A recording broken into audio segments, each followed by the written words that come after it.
right? Yeah. Well, there's 1Z, 2Z, I love you, Z, 3Z, 4Z, kiss something more, Z, 5Z, 6Z, kiss me quick, Z, let my heart's on fire. You never heard that song? It's really cute. Yeah, it's really a cute song. I was thinking about you guys when I was singing that. I thought, that would be a cute one for you guys to sing for some, funny show or something. Yeah. 1Z, 2Z, I love you, Z.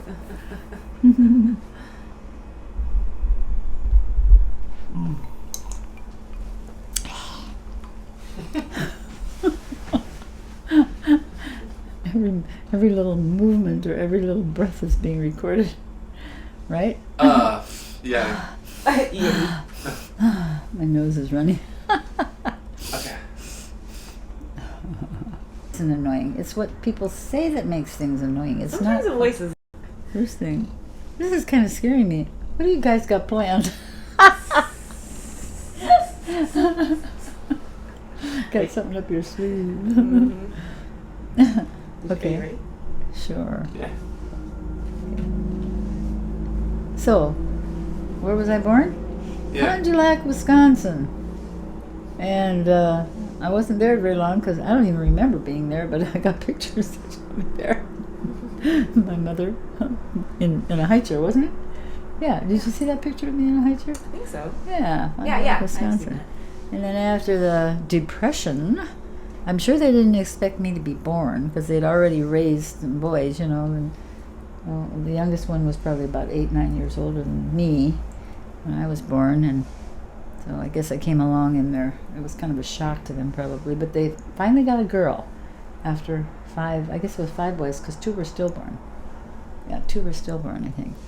And then all of a sudden I remember I don't remember the move or anything, but I remember being in this place kind of like above a bakery, and my mother's big, what do you call that kind of a piano? Grand piano was up there, and the main thing I remember is my grandmother putting my diapers on one of those radiators to dry, and I'm sure it stunk up the place, but she was already getting kind of probably dementia or something, And I'm sure my mother didn't appreciate that, but she would put them up there to dry. Sometimes she had to watch me for a few minutes, or something when my mom maybe went to the store.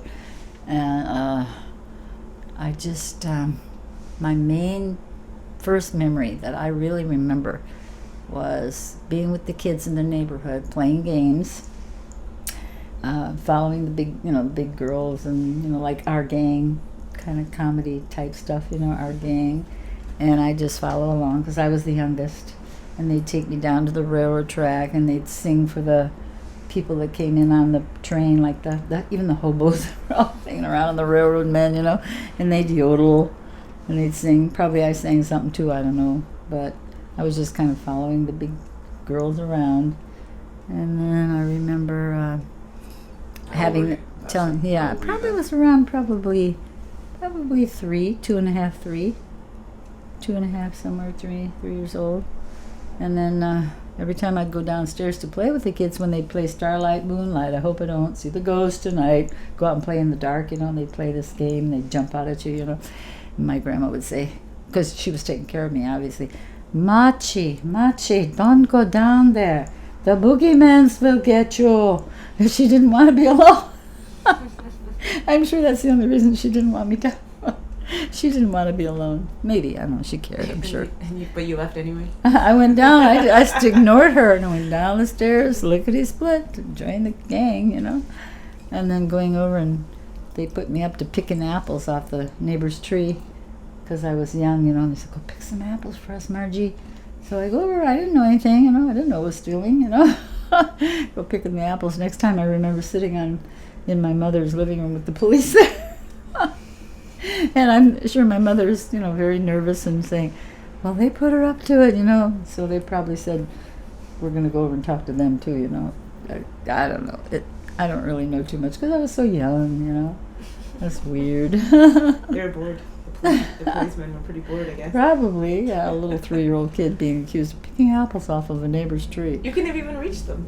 Well, sometimes we're low, Hanging low. Yeah, I don't really remember. I just remember vaguely going into the yard, but I don't remember actually doing the picking. But that's what it was all about. Yeah. I was picking apples off the tree. And I don't think I even got an apple. I think they did all, the eating. Tell Margie to do it. So I did. Oh boy. I don't know. So, I don't know. What else? So then you were living with your Oh, my mom and dad, yeah. And my mom grandma. and dad, and you're about 4. Yeah, about 3. And I remember, Is that when you were picking apples? yeah, when I was about 3. Wow. Yeah. I'm Yeah, surprised you can remember it. yeah. And my dad was offered one of the first jobs after the Depression. That's why we moved from Fond du Lac. We moved to from Fond du Lac to Madison, Wisconsin, because he was offered this big job in Gisholt's factory. Because everybody tells me he was a genius mechanical engineer. So I don't know. I never, knew him long enough because he died like the next year, So he died of appendicitis, peritonitis set in. They didn't have medication in those days to take care of that kind of a problem. And so then I was left with Mom and Grandma. And I remember sitting on that green prickly chair when I was naughty. My mom would sit me on this beautiful chair. Had a rounded back, one of those old-fashioned kind of chairs that had prickly green, like a chartreuse, almost green color. And whenever I'd be naughty, she'd sit me. And we wore those little short Shirley Temple skirts, dresses, and it would hurt my legs, And she'd play the piano, and I'd listen to her playing "Shine on Harvest Moon" and Alexander's Ragtime Band, and those kind of songs. And yeah, that's my first memories that I can remember. And you were in where? Where were you at? Huh? You were in Madison, Wisconsin. Yeah, Madison. I think it was above a bakery we lived. Yeah. Where'd you after that? Well, I think my mom slipped on the ice. She broke her neck, and she was wearing some kind of a neck thing, neck brace, which I'm sure in those days the neck braces weren't as good as they are now, And then she had I think she was, I don't know, I just remember vaguely. Well, sometimes my brother and I would listen to the old radio, and we'd listen to the radio shows, the Shadow Nose and the Lone Ranger and Tonto and the Green Hornet and Dick Tracy and all those radio shows. And then we'd sit there and we'd share a little thing of ice cream. I'm sure I didn't get very much of it. I'm sure my brother ate most of it. My little spoon getting a little bit now and then. And I remember playing under this big dining room table that my mother had. My mom and dad had this huge round dining room table. And I'd sit under there with an old aluminum coffee pot and pretend I'm cooking, like most girls do. They pretend that stuff. And I said to my brother Eugene, when I get older, I'm going to marry you. And then my brother would say very indignantly, brothers don't marry sisters. He was very upset that I said that, I'm sure. But I didn't know. He was like 7-8 years older than me, But anyway, yeah. So, that's pretty much all I can remember about And my mom died. She slipped on I don't know, she didn't slip. She had slipped and broken her neck, but when she was getting better, for some reason, she was having an argument in the house. And I don't know if some guy was trying to date her or what. I have no idea. But he was standing there at the doorway. There was a stairway that went down, because we were above this bakery. And she was arguing with him, and he was arguing with her. And then after, I guess she told him to get out or something, and he went down the stairs. I think his name was Ralph Stump. And all the kids in the neighborhood used to sing, Ralph Stump, Ralph Stump. The longer he sat there, the longer he stunk. They'd all say that about him, I guess he was somebody that lived in the neighborhood. I don't know. But anyway, after he left, my mom went into the bedroom, and I remember following her. And I was probably about 3.5, 4, somewhere around that time. And she just stood in front of the bed and fell back on it. And then I yelled out the window, Eugene, because my brother Eugene was 7, 8 years older than me, was downstairs playing with Donnie Uselman, who lived down the street. And I said, Eugene, something happened to Mommy. And that's all I can remember. After that, I was living with my brother Burley, who was studying to be a doctor. That's all I can remember about that. Yeah. Yeah. That's the first phase in my life. That's the next thing you can remember? The next thing I remember after that? Yeah, was that, so next thing you remember, you were at your brother's? Yeah, they were living in some place on Is that the same year? Dayton Street. I don't know. You remember, but what or I do you think, remember, like a couple years past? and I remember down the street there was a girl that I liked a lot, for a friend. Her name was Nancy Bigley, and they moved away. And I was so sad. And I kept going back to that house, like it was an empty, haunted house or something. Like, where's Nancy? Where's Nancy? That's all I can remember, really, is that.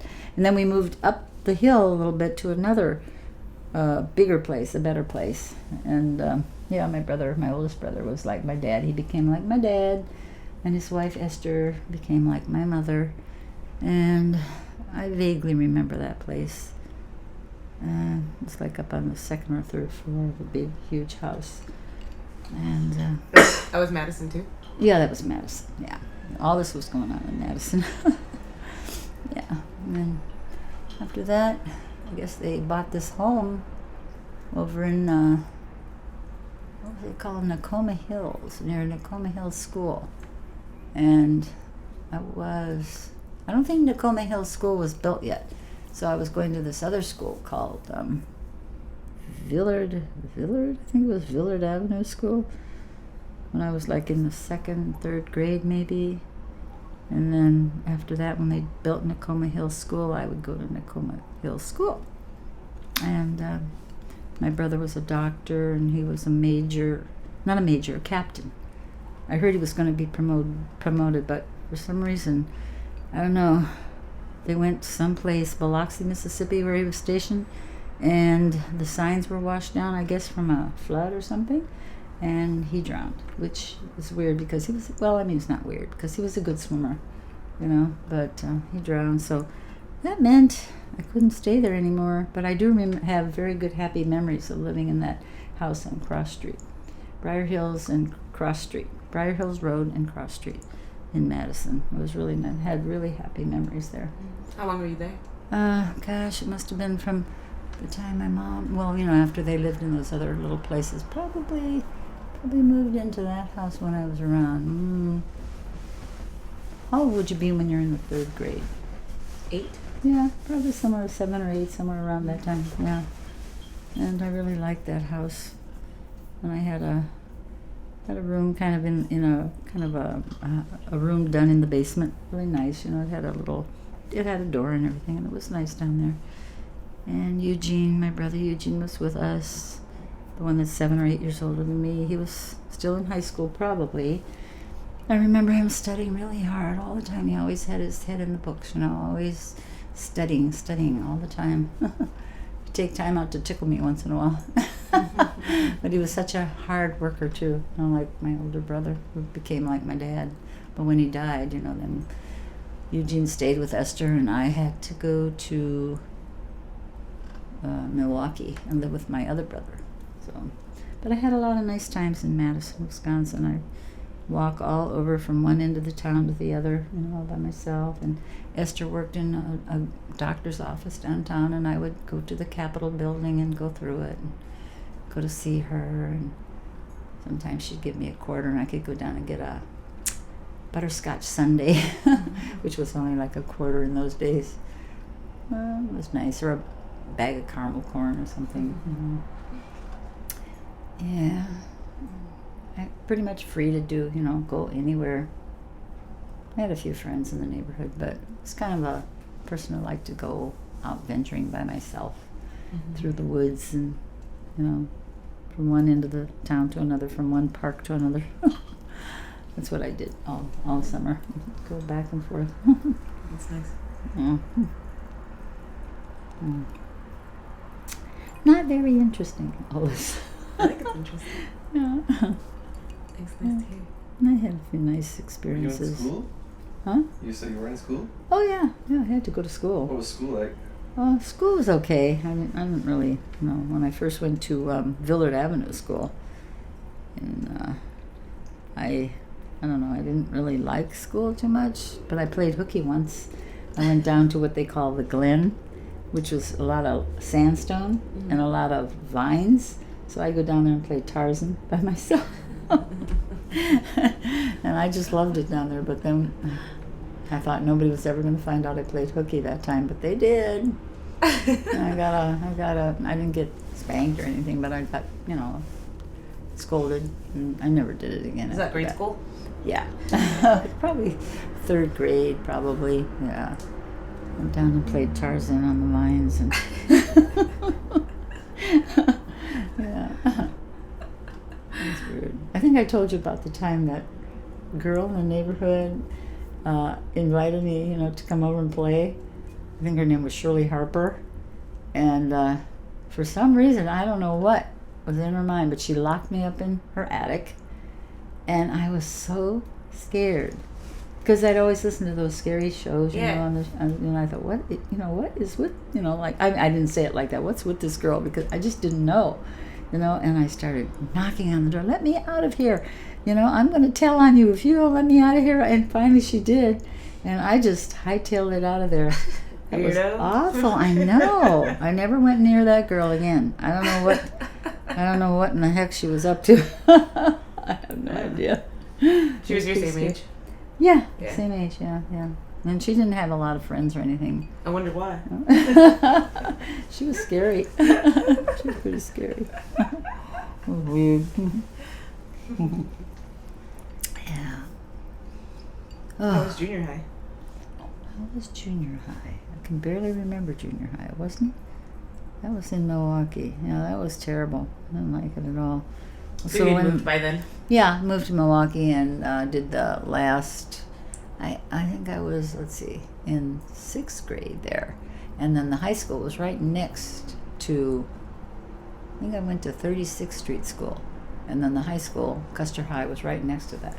And in Custer High, they had the junior high and the high school, And I had a few nice friends, nice girls. The really nice girls of the school were my friends. Like about 3 of them, but it wasn't, wasn't very good.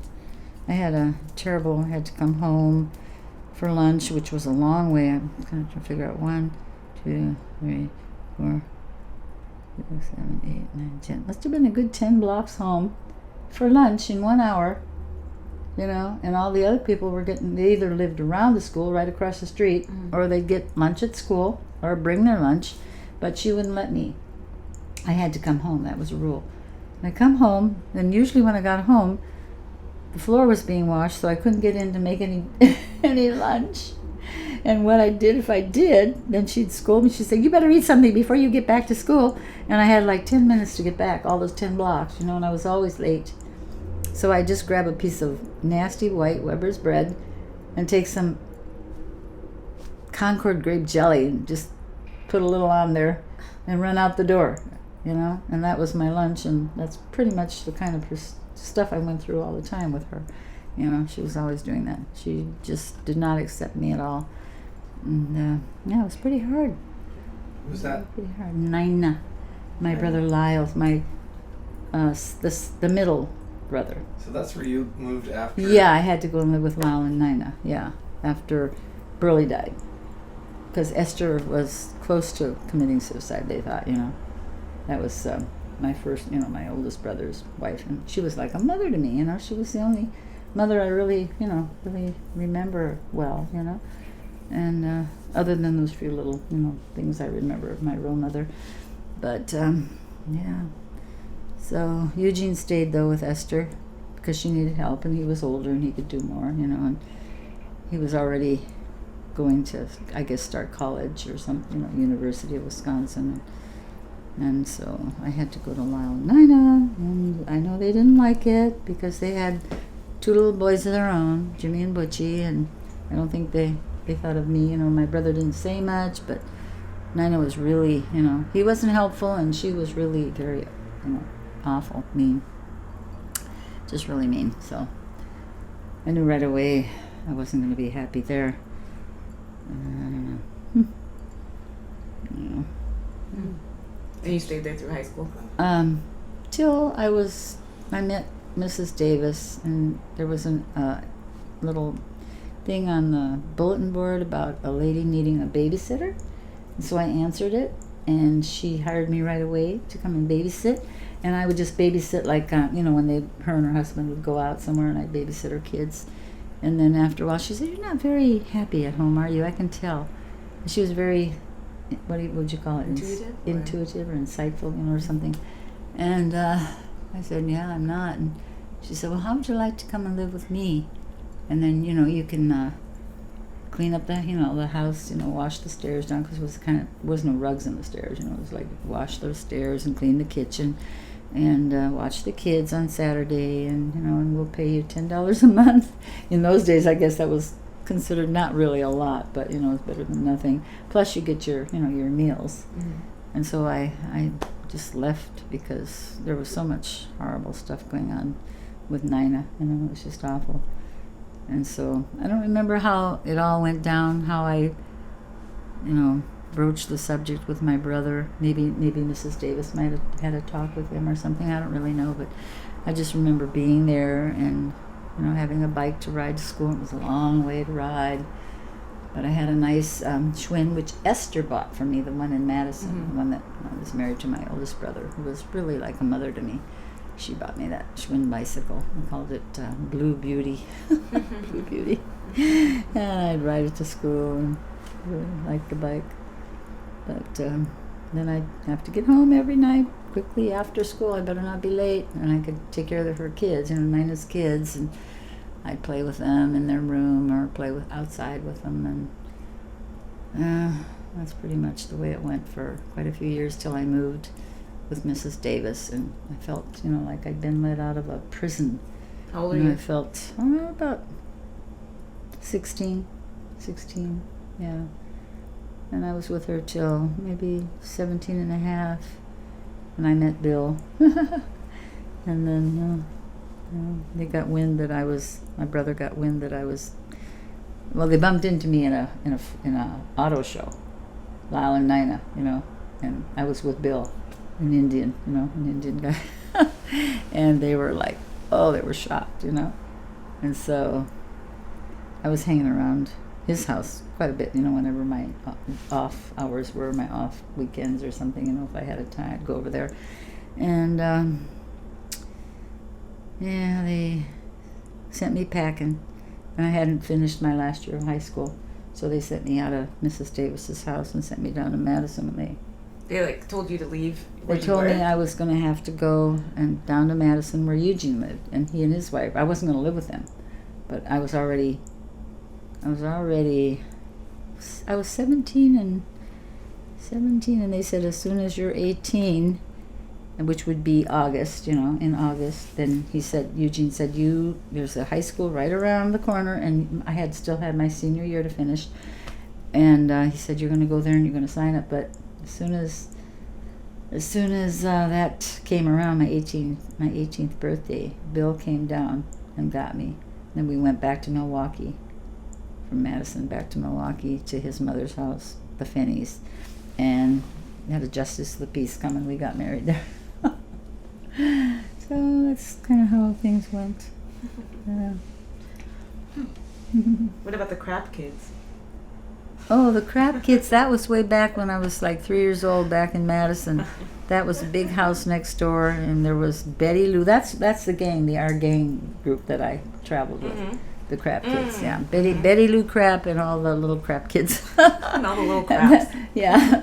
We used to go, I'd follow them all over, They're the ones that put me up to stealing the apples and all that stuff. So, yeah, it was fun though. I had fun playing Starlight, Moonlight. Hope I don't see the ghost tonight. It was a good game. It was funny. I've never heard of that game after that. What is the game? What do you do? Well, it's like you go out, somebody hides, and then they're the ghost, and then you go out walking, and you're in the dark, and starlight, moonlight, I hope I don't see the ghost tonight, and then they jump out at you, and you run. It's like tag, Yeah. And they're going to get you, but it's all in the dark. Oh. Yeah, it was a fun game. And I never saw it played when I moved to Milwaukee. I never saw anybody playing that game. Huh. You It should was have just in introduced Madison. It was just, yeah. It was a Madison, Wisconsin game. Yeah, Starlight Moonlight. I hope I don't see the ghost tonight. It was a really fun game. That's when my grandma would say, Machi, Machi, don't go down. The boogeymans will get you.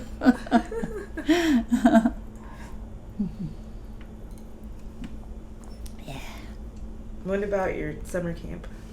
Summer camp? Didn't you go to summer camp? Oh, when did I go to summer camp? Yeah, I was probably around 14.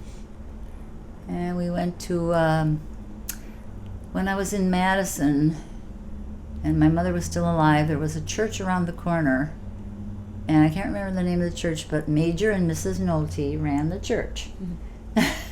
And they were funny. They looked like, she was redheaded, and she wore glasses, and she was very military-ish looking, and her husband, obviously being Major Nolte, must have been a major. And I think they had 2 younger boys, maybe around maybe 13, 14 years of age.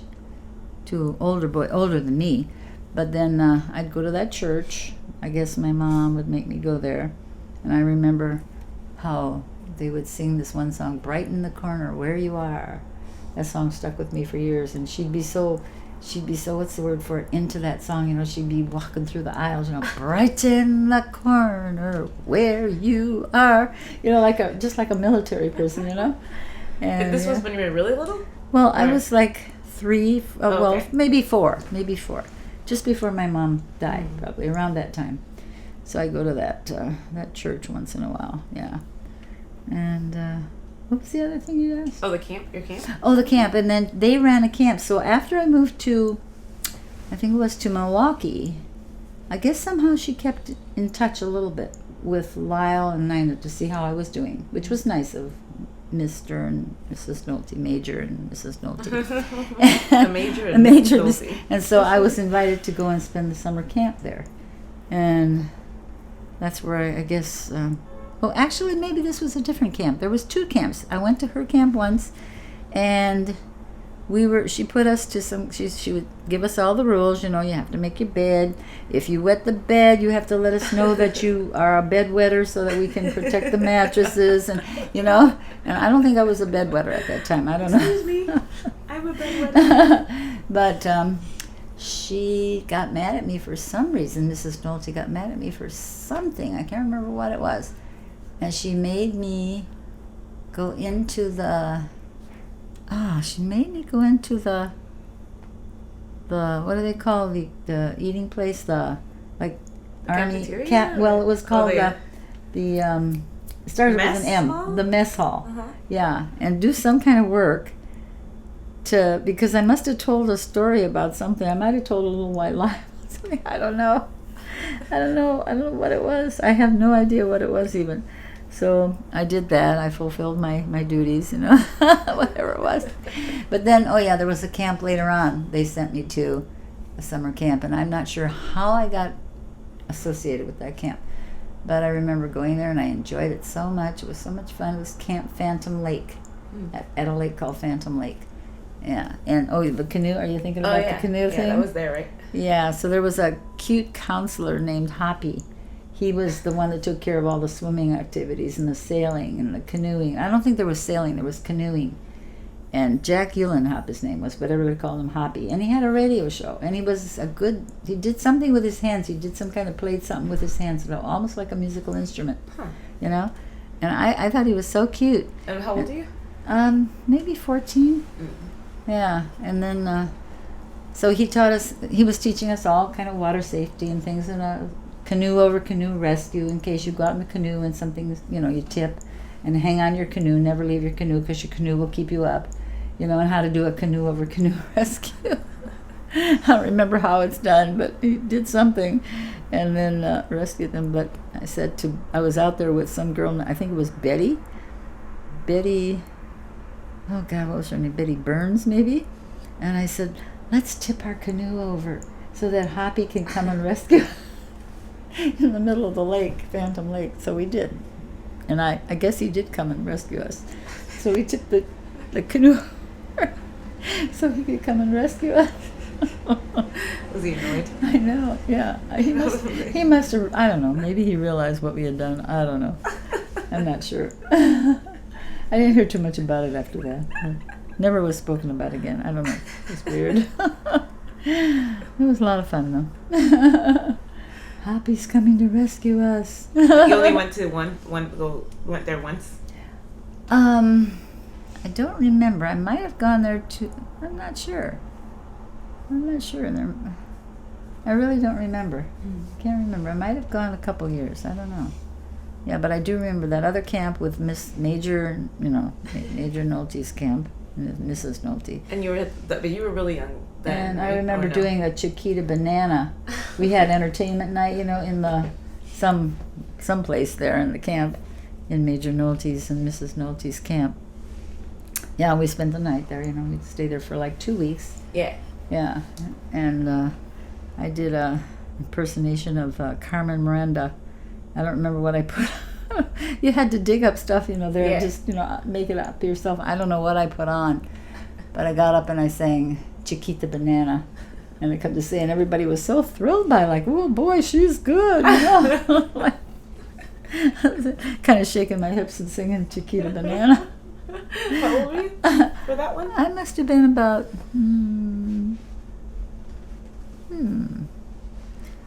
probably 13, 12 or 13, right after my brother had died and I had moved to Milwaukee. It was around that time. Because I guess the Noltes were trying to do something for me, because I'd lost my mother and then I lost my brother, so it was two families, kind of, homes broken, for me. Yeah.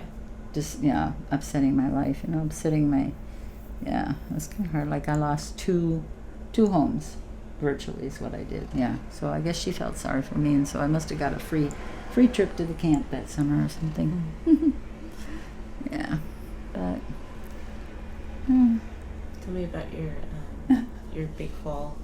Oh, my big fall. Well, that was when I was living with Lala and Nina at 5278 North 31st Street in Milwaukee, Wisconsin. That's crazy to remember. I'll never forget that address. Yeah, it was such a horrible place. But I remember that address. And that's the place I had to walk so far from school, to get home for lunch, which consisted of pretty much nothing, But, even in the wintertime I had to do it. Oh. So, what was the question? Your fall. My fall. Oh, yeah, jump. one summer. Yeah, there was a boy that lived down the street. His name was Fred Zappa, I think. And I kind of had a crush on him, just one of those. Never had really talked to him. In fact, he probably didn't even like me, probably, I was just a young girl. He was probably a couple years older. So I saw him coming by, I guess, and there's a railroad track across the street, and I guess he was probably on his way to the park. There was a park called Smith Park across, that go down the railroad track and across the way. And he probably, I don't know what he was doing there. I have no idea. Maybe he was going to go play baseball or meet some friends. I don't know. But anyway, I saw him coming, and I said, I'm going to show him, how good I am at things, So I'm standing on this little porch. There's a railing, and there's a cement sidewalk right beneath it. And it's just one step up to the porch. But I said, I'm going to show him, I can just I've seen things on TV, and I'd put my hand on the railing, and then I would jump over, swing my legs over. And clumsy me, I hit my foot on the railing, and I went down on my head on the cement sidewalk. Terrible. But I was wondering, I don't think he even saw it. At least I hope he didn't, because he might have been, walking so fast and getting over there to that railroad track to get to wherever he was going, And I was like, oh my God, I thought I don't know. My head hurts if he'd so have bad. seen it, I'm hoping he I would have don't know. Make sure you're okay. But I ran over to my next door neighbor's, Mrs. Ziggins. And she said, what happened? Because nobody was home, where I was, my brother, and I don't know where they were. And, I felt like I almost knocked my eye out. She said, oh, if you'd hit any closer, you would have knocked your eye out probably. I don't remember all the details after that. She might have, maybe she put some cold rag on my head or something. I don't know. I went home and nursed my wounds. I don't know. But I never did that again. I thought, I'm a good learner. I'll never do that again. experience isn't always the best teacher. Only if you learn from it, it's a good teacher. And I think I learned from that. Never, To do, never never do jump that off the again. balcony. No, never do that again. Oh God, it's too painful. Yeah. What about your Painful. tell us about your first bra. Oh my God, my first bra. Okay, well, when I had to leave Esther and Burley because Burley died, and I had to leave, in Madison, I had to go and live with Lyle and Nina, and I guess Esther, being so, distraught over what happened and everything, she couldn't, have me there. It was just too much, and she had a baby too. They just had a baby. Mary Esther was about a year old when I left, and I just started realizing that my body was changing, And I remember how concerned my brother Burley was in Madison when he'd come home for furloughs, because he was a captain in the Army, and a doctor. And when he'd come home, I remember one time hearing him down this hallway saying, "Is she wearing a bra yet?" And then I hear Esther saying, "No, not yet." And I know she would have, when the time was ripe, she would have gotten me a bra. Yeah. She would have started me. But living with Lyle and Nina in Milwaukee, they didn't give a darn. No, they didn't care. Nina didn't care. So I'm starting to, I didn't say it that way, I'm starting to develop. I noticed things were changing, and I know all the girls at school had bras because we'd have to go into gym class. We'd have to change into a gym, uniform. And I didn't have any bras, And so I thought, what can I do? So there were some old blue, nasty, big woven rags, dark blue, ugly, with some printing on them, that you could use for like cleaning cars, I guess. Maybe it was from car cleaning or something, but they were clean, but they were I was up in this attic room without any door, half-made attic room. In the winter, it was as cold up there, no heating, as it was outside, and sometimes you'd have below zero weather or 10 above or something. But, thankfully I had a hot water bottle. I'm glad my sister-in-law she probably thought if she freezes to death, I'll probably be taken to jail. So she'd make sure I had that, But I had a little pee pot up there, because I guess they didn't want me running up and down the stairs, waking them up at night, so I had to pee in the pee pot. And had a cover and everything. It was white, I think.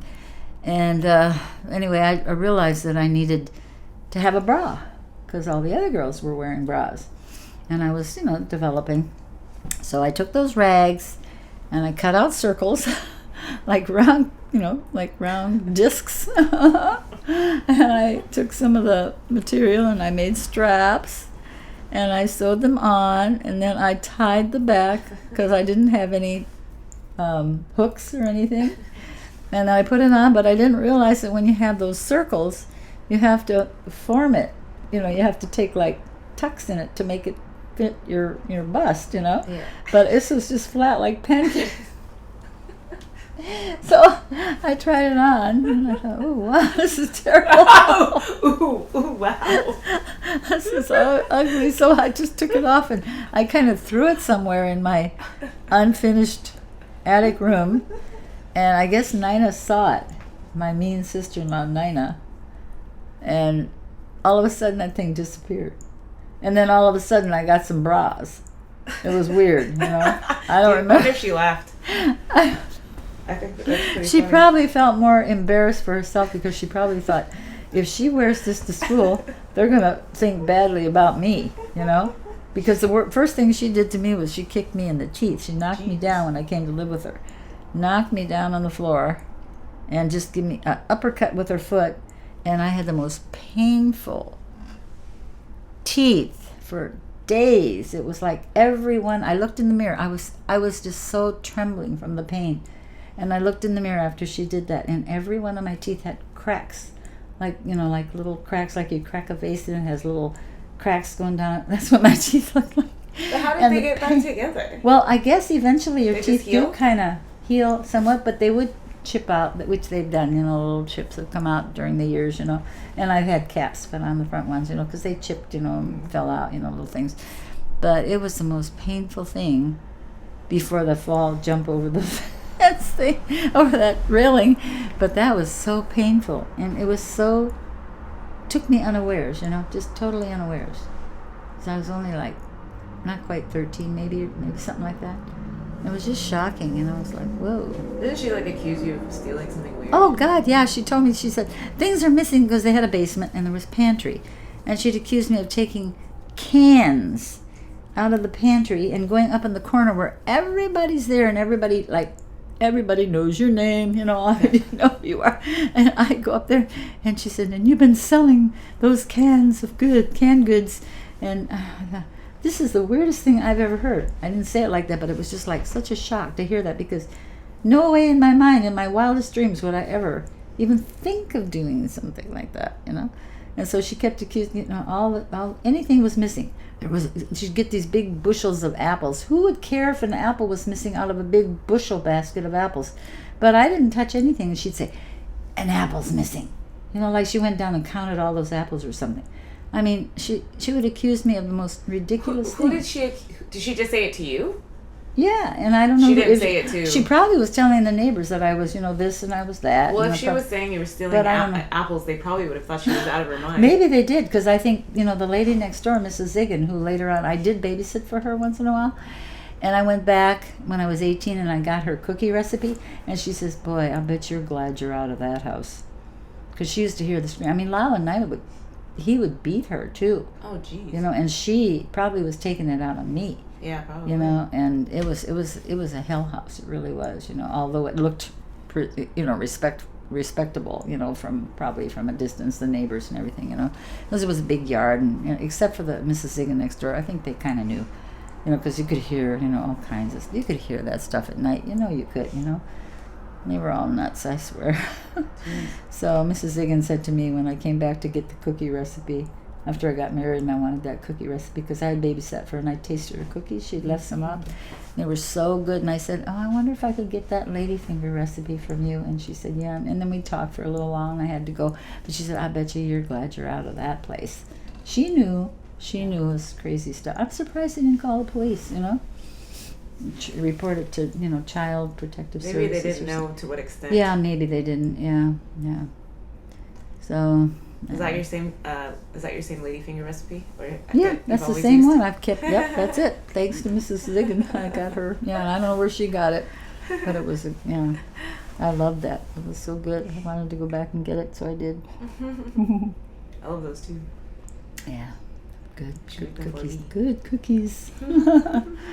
Yeah, Todd likes them too. Yeah, we have to make some ladyfingers. Really good.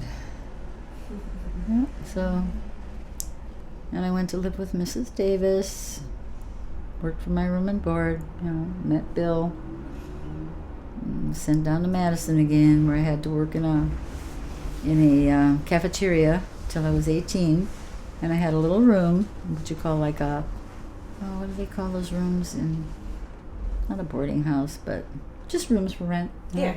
And you use the bathroom like all down the hall. Communal. Everybody used that same bathroom.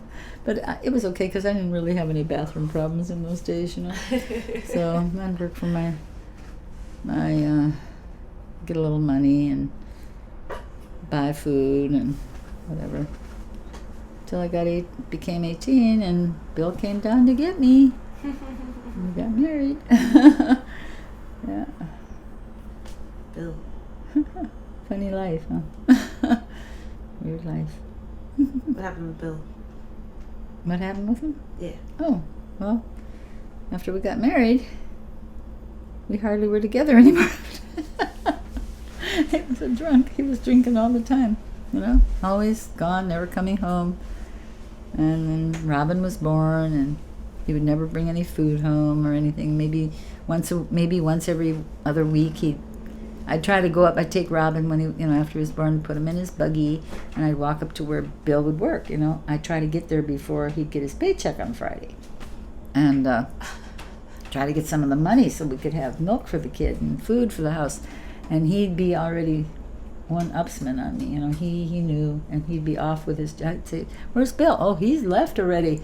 We paid him, and he left. You know, and that's kind of the way it went for a long time. Just never coming home, and occasionally he'd come home when he had his fill of drinking and whatever he was doing. You know, and show up.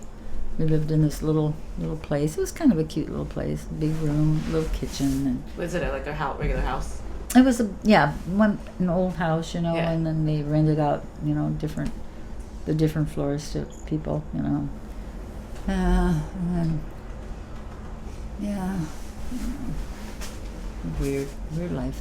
What about your blackberry brandy story? Oh, that was when I was a teenager, yeah. After, when it was in Milwaukee, and I was 14, and I don't know how I ever got out of the house, because they'd never leave me out, you know, hardly ever. I was like a prisoner in the house, you know. I was just never allowed to go anywhere. It was come home from school, walk that long way home to Nina's and Lyle's house, and take care of the kids, and luckily I did get dinner, because Lyle was usually there, and she had to, you know, feed me. She had to show that she was at least giving me dinner, not like the lunch thing, you know, and barely anything for breakfast, you know. And that was powdered milk for me, fresh milk for the kids, but powdered milk for me. And I would lug home the stuff from a long distance, you know, a big gallon jug of milk, 2 of them, with a kind of a metal handle going through the glass, you know, and I'd lug it home. But anyway, what was the Oh, your blackberry brandy. oh yeah, well, I don't know how I got out, but I did get to go out, and it was a bunch of kids, you know, and Lucille and my best friend, and we were sitting in this car, and the boys, I don't know, I'd never been out on a date or went really with a group of people, kids, you know, like that, and it was something new to me. And so the boy says, I'm gonna go in the house and get my grandma's blackberry brandy. And so he brings it in the car, and he's sitting there with the, you know, the radio on, and I don't know what kind of music was going on in those days, and he'd pass the bottle around, and when it came my turn, I said, ooh, this tastes like grape juice, which was my favorite drink. I love Concord grape juice, you know, anything with grape. I loved it. So I just glug, glug, glug, and it was a hot night, hot Milwaukee night, and I got sicker than a dog, and it must have affected really fast, because they whisked me off to some place where there was like a little waterfall or a fountain or a spring or something, and they were putting cold water on me. I was vomiting like crazy. I couldn't stand up, I couldn't walk, I couldn't do anything, and it was horrible. I never felt so sick. And so I just, you know, they kept putting the water on me, and I just remember when they finally, I guess they figured I'm not going to throw up anymore, got me back in the car and took me home. This is when I was living with Mrs. Davis, though, you know, the lady I was babysitting for. And I thought, because I had a kind of a basement room there, which was kind of nice, you know, away from, because their bedrooms were on the second floor. And so I remember this boy, I wish I could remember his name, but they were all saying, just remember, don't drink any water.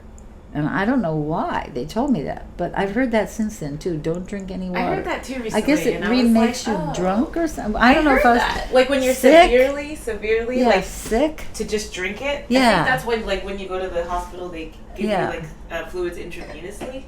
Yeah, I know. Because I think it just causes you to throw up. Just, you know what I mean? Yeah.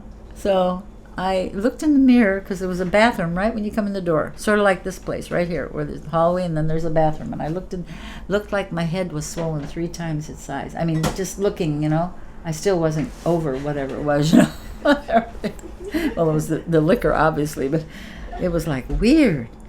And I just couldn't focus. And I thought, oh, and I barely made it down the stairs to my bed. And that's all I remember about that. And I said, never again. Wasn't there one other time of something? Like the Mrs. Finley Oh or no, that somebody gave you something? that was later when I was married and older. That But was you that had BB a- Love's house. Oh.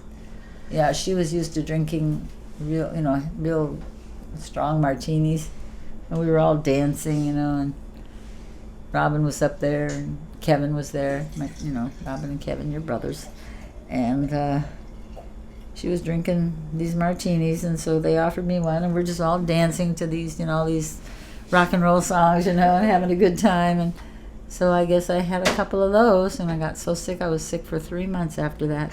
They carried me down. Somebody had my hands, my arms, the other person had my legs. They put me in the bathtub, and I don't know, they were putting water on me, that's all I remember. And I don't remember what happened after that, how I got to bed, or what happened, or who stayed, if anybody stayed with me to watch me, or what. But the kids were upstairs with them, And I don't know, but I just remember being sick for 3 months after. I never felt right after that, and that's what caused me never to really want to drink alcohol. You know, I said never again, because I've had 2 incidents now, you know, of alcohol. So I kind of learned my lesson, because I don't think anything like that has ever happened to me again that I can remember. Oh boy. I wonder how much you actually drink. Yeah, probably not a lot, because, you know, it doesn't take much, you know, but for somebody that is not used to it, Yeah.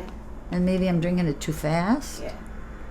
and my system obviously just doesn't tolerate it, you know. I guess everybody's different. Maybe some people can, you know, tolerate it better.